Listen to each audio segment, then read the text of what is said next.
नमस्कार, हेलो भाइयों बहनों। और मैं doctor Subhash Gupta, child specialist. आजकल हम सबको पता है कि कोविड की एक बहुत बड़ी महामारी चल रही है।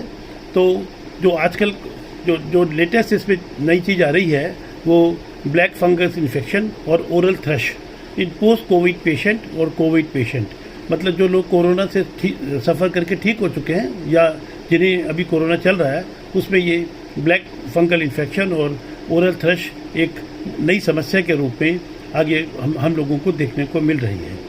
तो ये जो ब्लैक फंगल इन्फेक्शन जो है इसको हम मेडिकली म्यूकोमाइकोसिस कहते हैं और ये फंगल इन्फेक्शन होता है। ये फंगल इन्फेक्शन बहुत कम देखने को मिलता है, लेकिन आजकल जो कोविड के कोरोना के जो मरीज़ हैं उनमें ये काफ़ी संख्या में देखने को मिल रहा है।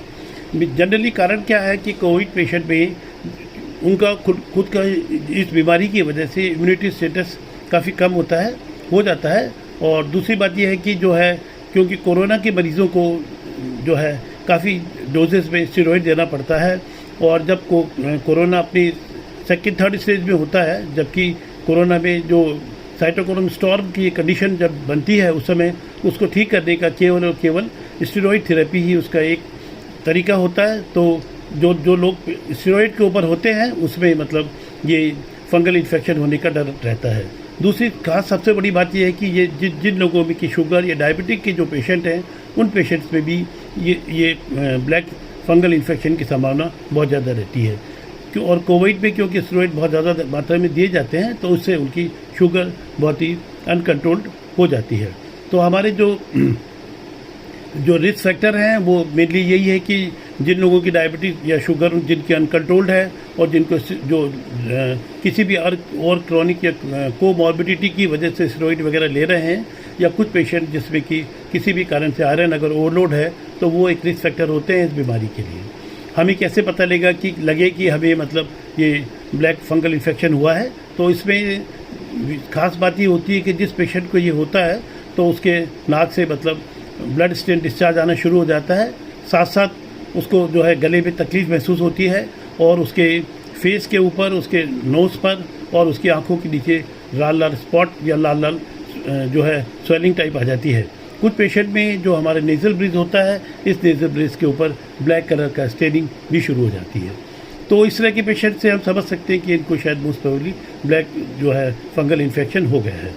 तो इसके लिए जो है अब इसमें सबसे बड़ी मेन चीज़ ये है कि हमें प्रिवेंशन का हमें विशेष ध्यान रखना है कि इससे हम कैसे बच सकते हैं। तो सबसे मेन चीज़ तो यही है कि हमें मतलब अपने शुगर को किसी भी सूरत में उसको कंट्रोल रखना है। अगर हम पहले डायबिटिक हैं तो हमें अपना डाइटरी कंट्रोल करके अपनी फ़िज़िकल एक्सरसाइज, फ़िज़िकल एक्टिविटीज़ के साथ में, और जो भी डायबिटीज़ की दवाई आपके डॉक्टर ने आपको बताई हुई है उसे हमें नियमित समय पर नियमित डोज में लेना है।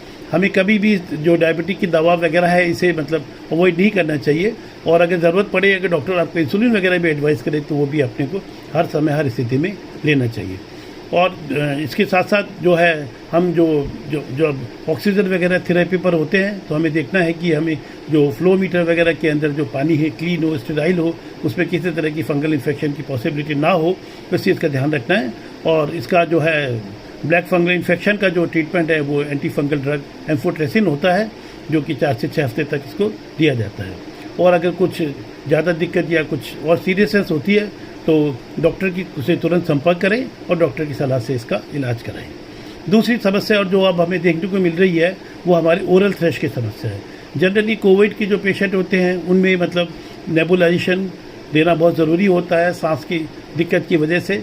तो ज़्यादातर जो नेबुलाइजेशन है उसमें स्टेरॉइड्स जैसे डिओलिन है, ब्यूटाकॉट है, सेल्सोल वगैरह है, उसका इनहेलेशन देना पड़ता है। तो इसकी जो भाप होती है, इसके कुछ पार्टिकल्स, कुछ कण हमारे हार्ट पैलेट्स पर और हमारे जो गले वगैरह में डिपॉजिट हो जाते हैं। तो क्योंकि स्टेरॉइड्स है, धीरे धीरे जो है फंगल जो माइसीलिया वगैरह है वहाँ डिपॉजिट हो जाते हैं और वो अंदर ग्रो करना शुरू कर जाते हैं। तो इस तरह के पेशेंट्स को जब ये ओरल थ्रश हो जाता है तो उनको खाने को में दिक्कत होती है, गले में डिस्कम्फर्ट फील होता है। और तो इस तरह की जब चीज़ें होती हैं तो इसका सबसे बड़ा इसका जो है हम इस तरह से बच सकते हैं कि जैसे ही हम नेबुलेशन लें तो हम अपने गले में रिंस करें। गले में मतलब जो बीटाडीन एंटीसेप्टिक सॉल्यूशन है उसके साथ में, या वो संभव नहीं हो तो गर्म पानी में थोड़ा सा नमक डाल के उससे हम गरारे करें, गले की रेजिंग करें और गले को साफ़ और गले को थ्रोट को साफ़ रखेंगे तो ये इस तरह का ये हमारे ओरल थ्रश होने की संभावना नहीं रहेगी। ये अभी इस वीडियो में हम अभी यहीं तक सीमित रहते हैं। कोविड से रिलेटेड और भी जो नई जानकारी और चीज़ें आएंगी वो हम समय समय पर आपको बताने का